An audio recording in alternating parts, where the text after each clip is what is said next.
Welcome to my talk about selecting stable and safe configurations for systems modeled by neural networks with ReLU activation. I'm presenting joint work with Zurab Khashetashvili and Konstantin Gorovin. Suppose you have a system or hardware design and you're interested in its output characteristics, so the behavior. Obviously the output depends on parameters such as the configuration of the system as well as the specific inputs that get transformed to outputs. Both of these parameters can be analog and digital in nature. In our application, we're targeting the signal integrity problem for a hardware receiver-transmitter system which is being developed at Intel. But the approach is a little bit more general in that it models the physical system as a neural network, which we then can analyze using symbolic reasoning in order to find configurations that satisfy performance constraints. In our case, this would be the signal integrity, but it could as well be constraints on the temperature, on the voltage, or on frequency. In the literature, the verification problem has been addressed.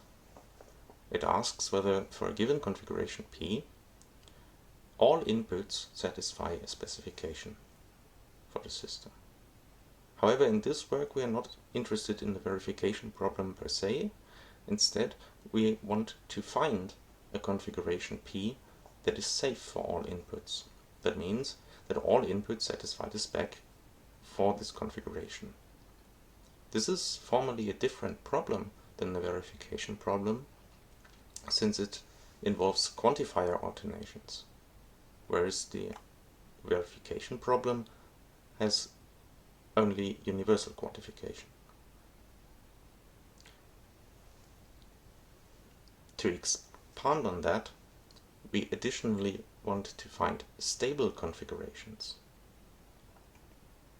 So to be clear what this means, the problem we are trying to solve is to find a formally verified safe and stable configuration for a given system, where safe means that all inputs satisfy the specification, and stable means that all configurations in an area around P are safe.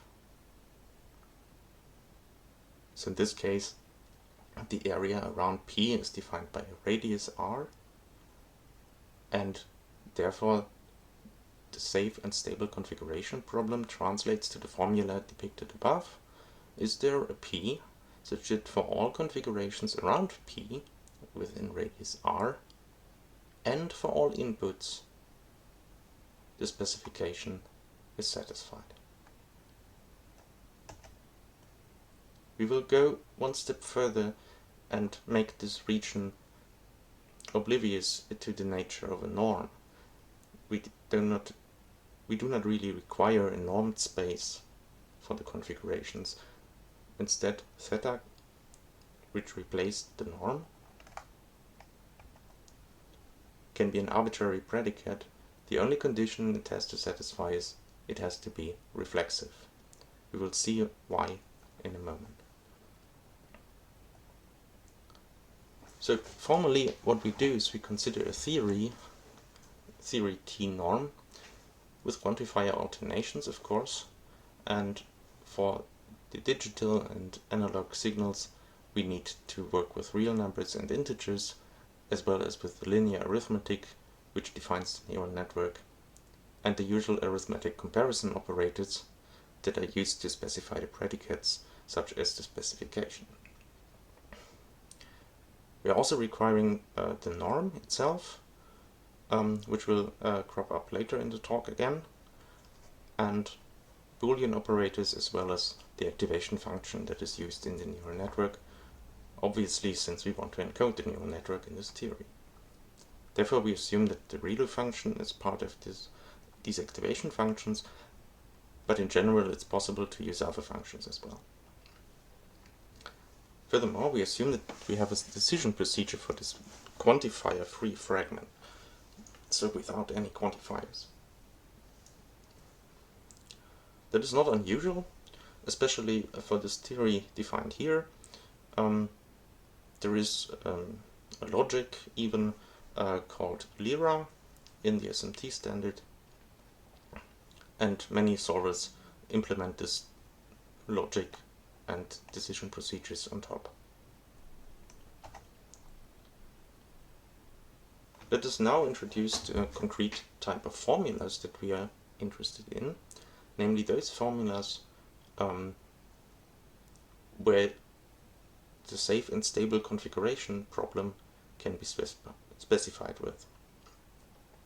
We call this fragment the Gear fragment, and Gear stands for reflexively guarded exists for all formulas,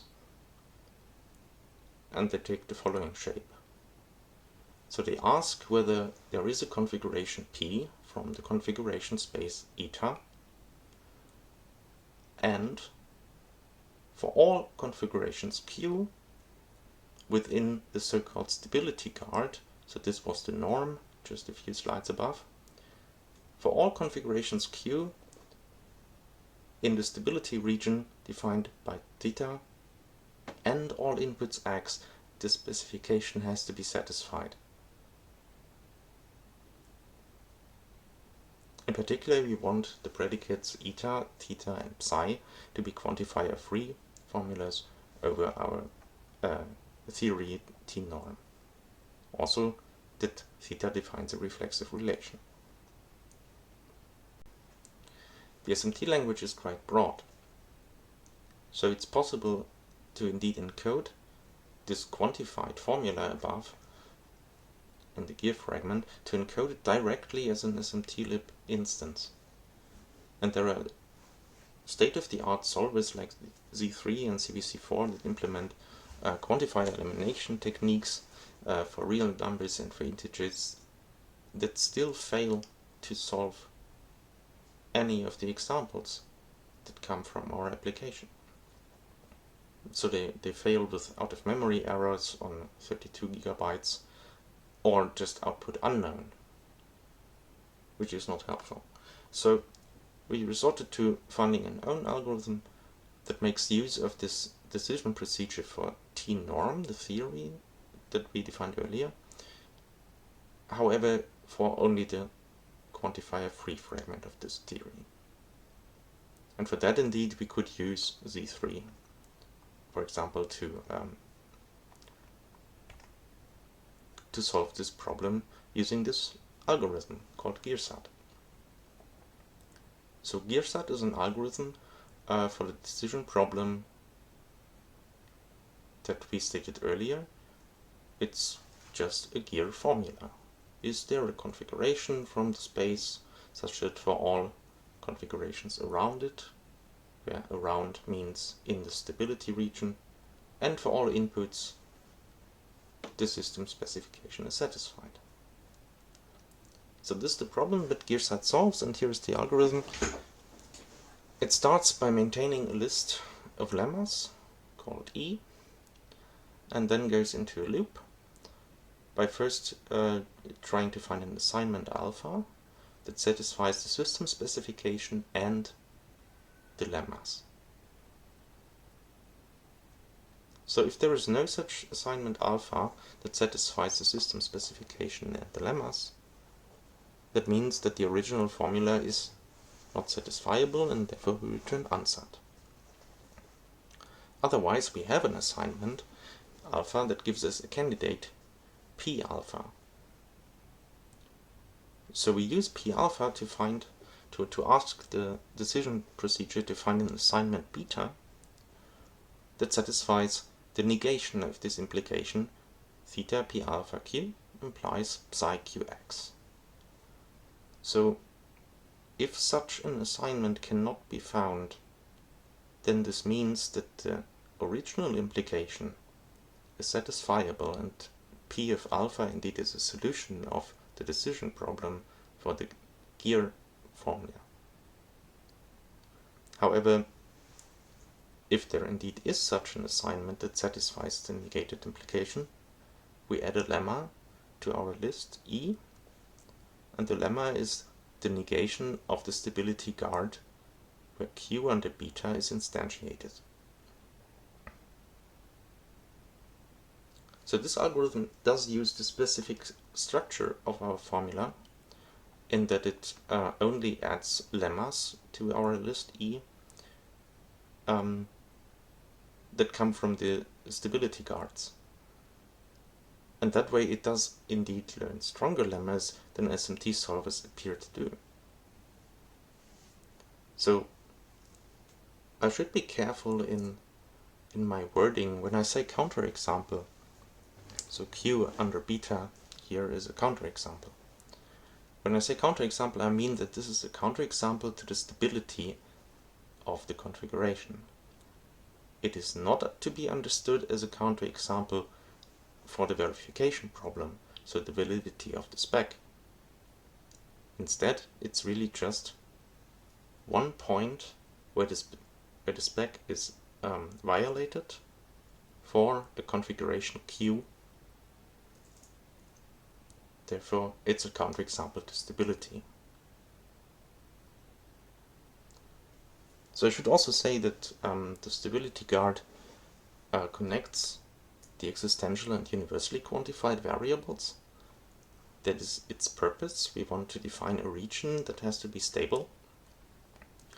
And of course, it's desirable in a real application to have this region as large as possible.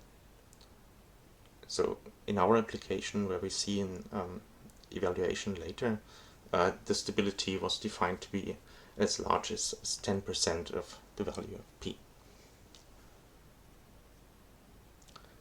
Okay, so let us show this algorithm and procedure, how it works on an example.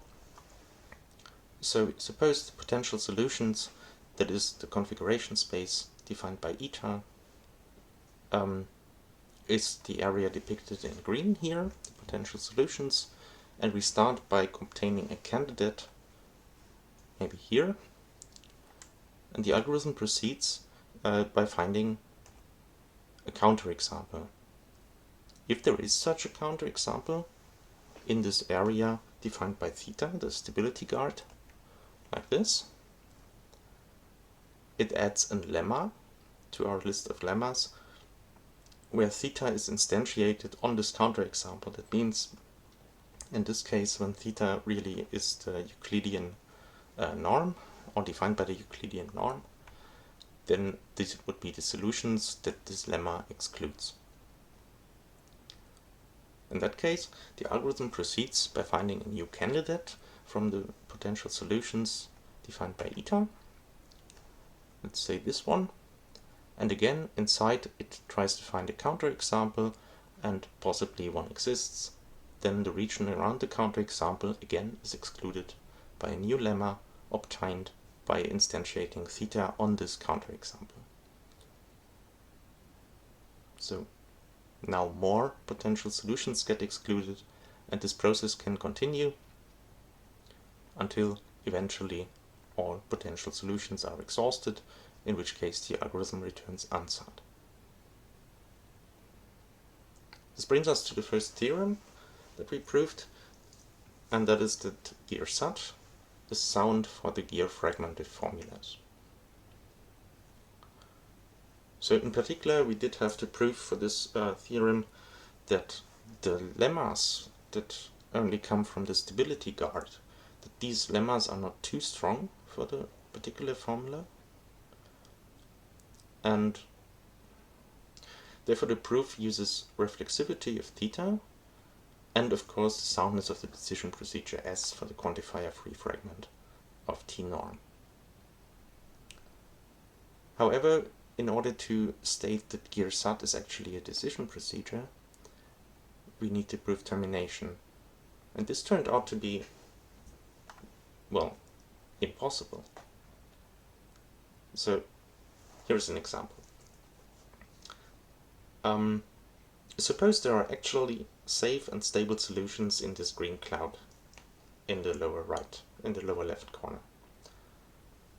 And further, suppose that all the red area contains counterexamples to the specification, the system specification. In that case, what would happen or what could happen in a corner case is that there is a candidate and we find a counterexample to this candidate, but so far away that only the candidate is excluded at its boundary. This could happen, and therefore we would be forced to find a new candidate. However, since it's on the boundary, the new candidate can actually be arbitrarily close to the original candidate. And again, the same can happen. We can find a counterexample such that this new candidate is excluded, but only by a small margin, even by margin 0. And therefore this process can continue. We could again find a candidate very close to 0, which is excluded by now a counterexample that can also be very close to the previous counterexample. So there is no lower bound on the distance between candidates, and there is also no lower bound on the distance between counterexamples that get excluded by lemmas. So this process can continue indefinitely. So we could indefinitely try to find new candidates and solutions around 0 without ever getting to this area of safe and stable solutions. So even though this instance which I depicted here is satisfiable, the algorithm Gearsat may not terminate on this instance.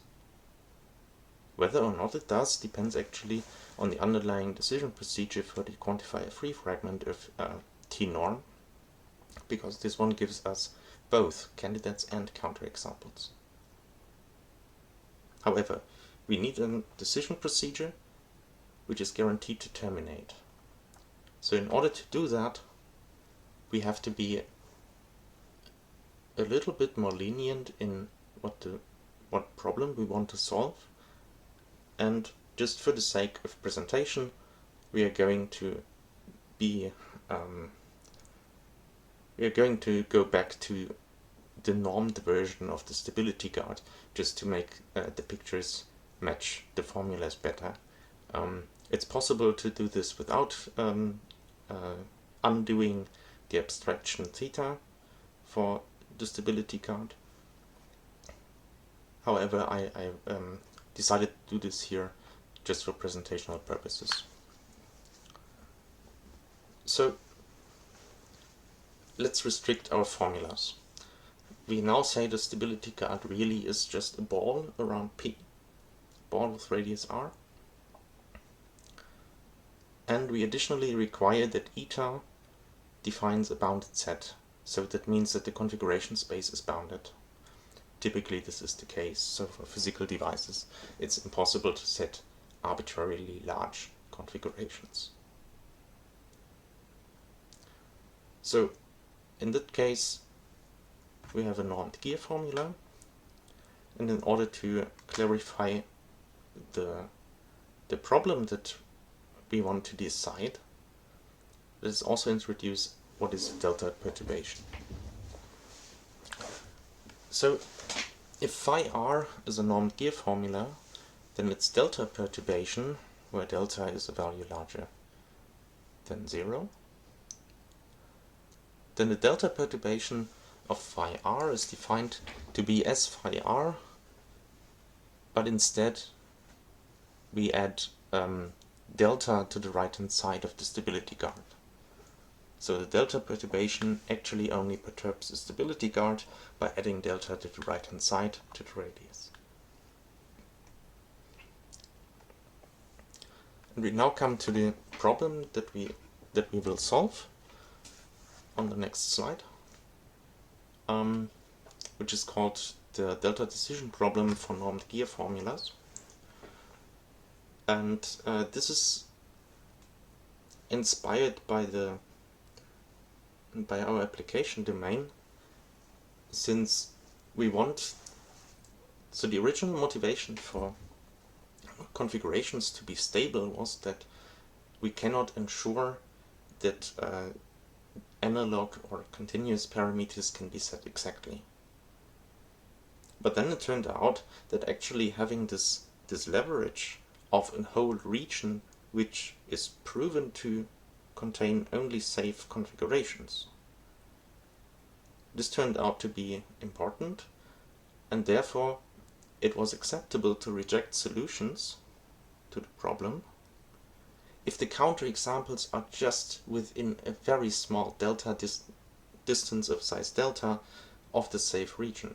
So suppose you have a configuration that is safe, but just on its boundary, just beyond, there is a counterexample. So that means that the region itself is safe, but when you try to actually program this or implement this as a hardware device, that you have to reduce the safe region, and therefore it was deemed acceptable to reject solutions of this safe and stable configuration problem if counterexamples to the specification are within a very close distance of the safe region. So this brings us to this definition of the delta decision problem, where we say, okay, delta larger 0 and a normed gear formula, we want to show that either this normed gear formula phi r is satisfiable, or that the delta permutation of this phi r is unsatisfiable. And this reflects what I mentioned just before. So if there is a counterexample very close to a safe region, delta close, then we can tolerate to reject this potential solution. So this is a decision problem between two different things, the original formula phi r and the delta perturbation. And what it actually does is it creates a kind of overlap.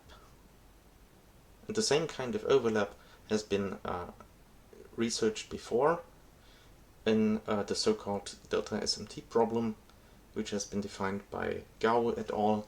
In a slightly different way, but nevertheless it is related, and there even exist solvers, SMT solvers for these problems.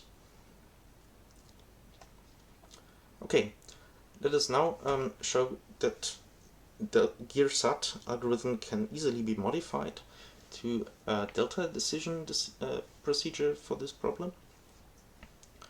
So I've printed the same slide here as before, the Gearsat algorithm, but now Gearsat delta is the delta version. That the only change in this algorithm is that we add delta to the lemmas that we learn. So that means that now a new candidate has to be delta further away than before. And this encodes exactly this tolerance to reject solutions if counterexamples are too close. So let me try to show what this algorithm does on the example that we had before. So suppose we have a candidate that is excluded just on the boundary of the region defined by the counterexample. What the Gearsat delta algorithm now does is it extends this region that is excluded by delta, which has the effect that the candidates we considered earlier that are very close to the original, in fact arbitrarily close to the original one, that all these candidates are now not feasible anymore, and in fact that any feasible candidate has to have a distance to the original from at least delta. And in turn this implies that counterexamples to such a new candidate also have to have a distance of at least delta to previous counterexamples. By these means we kind of get a discretization of the search space even on a continuous domain, and by a finite cover argument we can then conclude that this will always terminate if the instance is bounded, such as for normed gear formulas. This is exactly the statement of the next theorem, that Gearsat delta terminates for normed gear formulas. And in fact, the soundness proof for Gearsat, so that Gearsat is a decision procedure for gear formulas, translates directly to a soundness proof that Gearsat delta is a delta decision procedure for normed gear formulas. And in conclusion, we get that Gearsat delta indeed is such a delta decision procedure, which terminates at this sound. Okay, so let me finish my talk by showing experimental results. First, this introduction. We implemented the Gearsat algorithms in Python and C, and we evaluated it on this receiver-transmitter system from Intel, which has 2 channels, each with 8 bytes. We approximated each by different neural networks. All of them have input dimension between 7 and 8, integer and real variables, and 1 output. Yes. So all of them have 2 internal layers of these widths that are shown, and the ReLU activation function. The networks were constructed using TensorFlow on the signal integrity measurements that we obtained from the electrical validation lab from Intel. And all these training samples are available at the website of Konstantin Gorovin. Yes, so the algorithm then uses such a neural network as an input and translates it to an instance in the SMTLib language using linear arithmetic constraints and Boolean combinations of these, for which we used the Z3 solver as a backend for the quantifier-free theory T-norm. And this resulted in, for example, the following. So this is one of these 5 instances that we made available in a normalized form. So the question was, we wanted to obtain 100 different safe and stable configurations for all channels and bytes. And so what these 2 tables do is they show the receiver and the transmitter side of the modeled device, and they show thresholds, and these are safety thresholds normalized to 0, 1 on the signal integrity level. So for all of these channel byte combinations, our algorithm managed to find many safe and stable configurations for quite large thresholds, and these have been confirmed by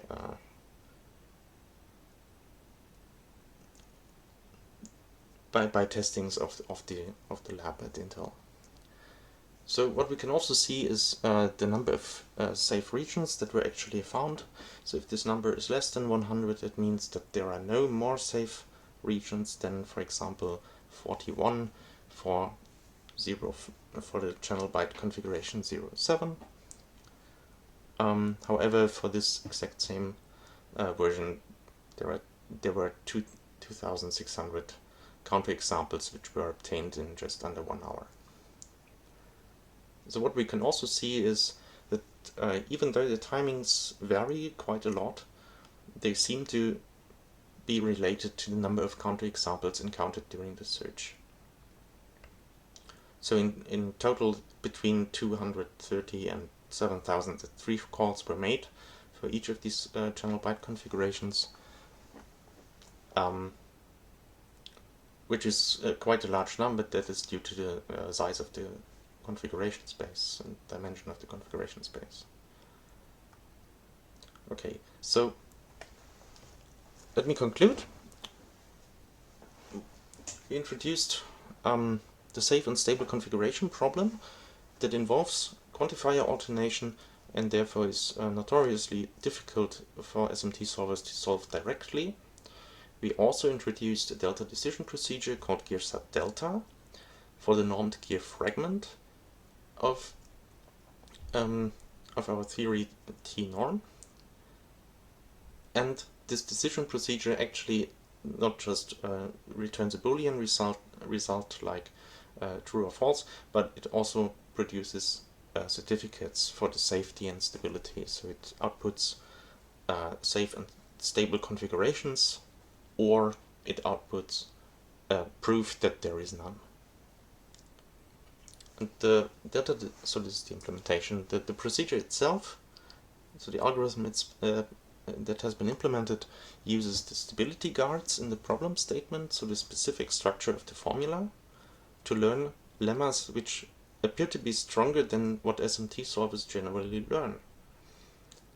It has been employed on a problem with a continuous domain and has proven useful there. And as a future work, we try to integrate this procedure into existing SMT solvers, and parallelly, as a kind of side investigation, we want to use an optimized encoding of neural networks and potentially more specialized solvers that operate on the specific structure of neural networks. It would also be nice to support other activation functions, such as the sigmoid. However, specifically the sigmoid as a transcendental function has other problems within the SMT setting, since there is actually no theory that allows to encode it directly. Yes, so thank you. This concludes my talk. Thank you very much.